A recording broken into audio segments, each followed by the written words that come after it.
Assalamualaikum warahmatullahi wabarakatuh. Perkenalkan, nama saya Devi Nur Febrianti. Di sini saya akan mempresentasikan hasil diskusi kami dengan Mas Raffi Azhar. Pengertian etika. Etika diambil dari bahasa Yunani kuno. Bentuk kata tunggalnya yaitu ethos, yang berarti tempat tinggal, padang rumput, kandang, kebiasaan, adat, watak, perasaan, sikap, dan cara berpikir. Sedangkan bentuk jamaknya adalah taeta, yang berarti adat istiadat atau kebiasaan. Ini berarti segala sesuatu yang akan kita lakukan berlandaskan kepada etika. Etika merupakan suatu ilmu yang membahas tentang bagaimana dan mengapa kita mengikuti suatu ajaran tertentu. Etika terbagi menjadi dua, yaitu etika umum. Etika umum adalah prinsip-prinsip yang berlaku bagi setiap tindakan manusia, yang berarti setiap tingkah laku kita sebagai manusia harus sesuai dengan prinsip-prinsip atau etika yang ada. Etika khusus. Etika khusus adalah etika yang membahas tentang prinsip-prinsip dalam hubungannya dengan berbagai aspek kehidupan manusia. Etika khusus dibagi menjadi dua, yaitu etika individu. Etika individu adalah etika yang berkaitan dengan kewajiban dan sikap manusia terhadap dirinya sendiri. Sedangkan etika sosial adalah etika yang membahas tentang kewajiban, sikap, perilaku manusia sebagai anggota masyarakat pada umumnya. Klasifikasi etika. Yang pertama yaitu etika deskriptif. Etika deskriptif hanya menerangkan apa adanya, tidak memberi penilaian terhadap objek yang diamati. Yang kedua yaitu etika normatif. Etika yang mengemukakan suatu penilaian, mana yang baik, mana yang buruk, dan apa yang baiknya dilakukan oleh manusia. Yang ketiga yaitu etika individual, yaitu etika yang objeknya manusia sebagai individualis. Hal ini berkaitan dengan makna dan tujuan hidup manusia. Yang keempat yaitu etika sosial. Etika yang membicarakan tentang tingkah laku manusia sebagai makhluk sosial dan hubungan interaksinya dengan manusia lain, baik dalam lingkup terkecil seperti keluarga hingga yang terbesar seperti bernegara. Etika Pancasila. Etika Pancasila adalah etika yang mendasarkan penilaian baik dan buruk pada nilai-nilai Pancasila, yaitu nilai ketuhanan, kemanusiaan, persatuan, kerakyatan, dan keadilan. Suatu hal dapat dianggap baik bukan hanya karena tidak bertentangan dengan nilai-nilai Pancasila, tetapi juga sesuai dengan isi dari nilai-nilai Pancasila. Etika Pancasila. Etika Pancasila adalah etika yang mendasarkan penilaian baik dan buruk pada nilai-nilai Pancasila, yaitu nilai ketuhanan, kemanusiaan, persatuan, kerakyatan, dan keadilan. Suatu hal dapat dianggap baik bukan hanya karena tidak bertentangan dengan nilai-nilai Pancasila, tetapi juga sesuai dengan isi dari nilai-nilai Pancasila tersebut. Menurut TAP MPRS, dikatakan bahwa Pancasila merupakan sumber dari segala sumber hukum. Dapat dikatakan bahwa segala hukum yang dibuat di negara ini berlandaskan isi-isi dari Pancasila, yang diharapkan bahwa negara kita ini akan sesuai dengan isi dari Pancasila tersebut dan melekat pada diri masyarakat-masyarakatnya. Pola hidup Pancasila sebagai solusi masalah bangsa. Solusi paling tepat untuk menyelesaikan segala permasalahan bangsa ini adalah kembali menerapkan nilai-nilai Pancasila dalam kehidupan berbangsa dan bernegara. Tahap awal yang harus kita lakukan adalah meningkatkan keimanan dan ketakwaan kepada Tuhan Yang Maha Esa. Tahap selanjutnya adalah kebiasaan diri bersikap toleransi ketika ada permasalahan apapun, selesaikan dan musyawarah atau mufakat. Biasakan bersikap adil, sehingga kelak akan berbentuklah masyarakat yang adil, makmur, dan sejahtera. Jika upaya-upaya pelestarian jati diri bangsa melalui sila-sila Pancasila mampu kita aplikasikan dalam kehidupan sehari-hari, secara otomatis kita dapat memfilter pengaruh kebudayaan asing yang masuk ke negara kita.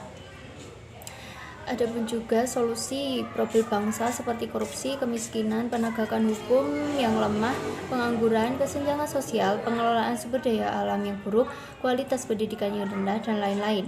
Cara mengatasinya yaitu adil dan membagi kekuasaan. Sesungguhnya yang namanya politik, bagi-bagi kekuasaan itu adalah tidak ada. Itu sama saja dengan kebiasaan bagi-bagi jatah sumber daya yang sudah tersedia. Inilah yang terjadi ketika kekuasaan berada di tangan manusia. Alhasil akan termakan oleh sifat keserakahan yang sesaat dan tidak terkendali. Karena itu ada baiknya jikalau kekuasaan dikembalikan kepada masyarakat luas, sehingga sekiranya ada ancaman yang datang maka semuanya akan pasang badan membela NKRI. Yang selanjutnya yaitu pemerataan pendapatan merupakan solusi jangka pendek atas situasi yang terjadi saat ini. Jika perolehan uang tidak disetarakan, maka masing-masing orang akan berusaha lebih gesit untuk menerjang lalu mendahului sesamanya agar bisa merebut lebih banyak uang dari tangan pelanggan. Lagi pula pembagian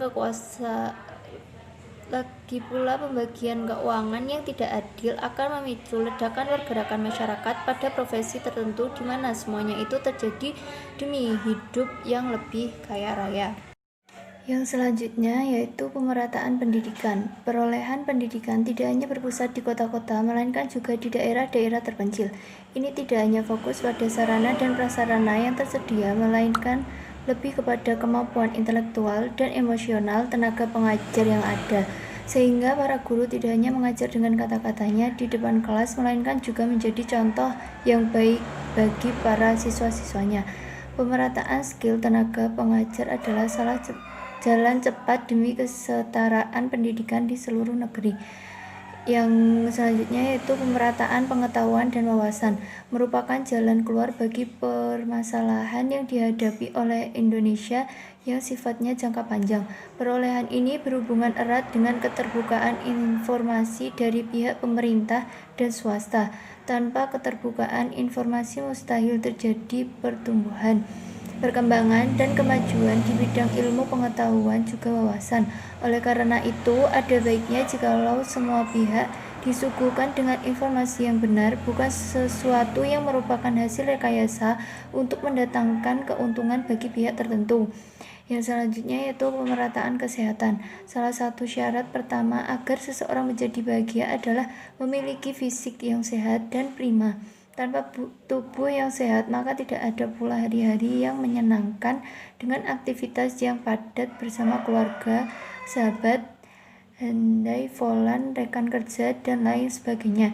Kesetaraan di bidang kesehatan dapat dicapai dengan memberikan informasi yang benar tentang cara hidup sehat dan panjang umur.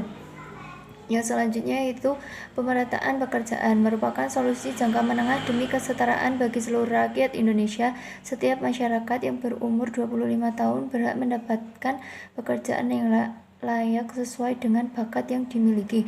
Oleh karena itu, jika setiap orang bekerja sesuai bakatnya dalam kreativitas kelompok sehingga waktunya tidak habis terbuang dalam hal yang sia-sia. Yang terakhir yaitu dengan cara pemerataan keamanan atau rasa aman. Ketika semua orang sudah sejahtera, tidak ada lagi silat lidah dan pasang badan untuk mengambil sesuatu dari orang lain secara tidak sah, sebab semua sudah dapat jatah yang mensejahterakan. Orang-orang yang telah sejahtera akan berpikir dua kali untuk meninggalkan keadaan seperti itu hanya demi sesuap nasi atau sekedar cara anak bersikap dengan sesamanya. Sekian dan terima kasih. Bila ada salah kata, saya mohon maaf.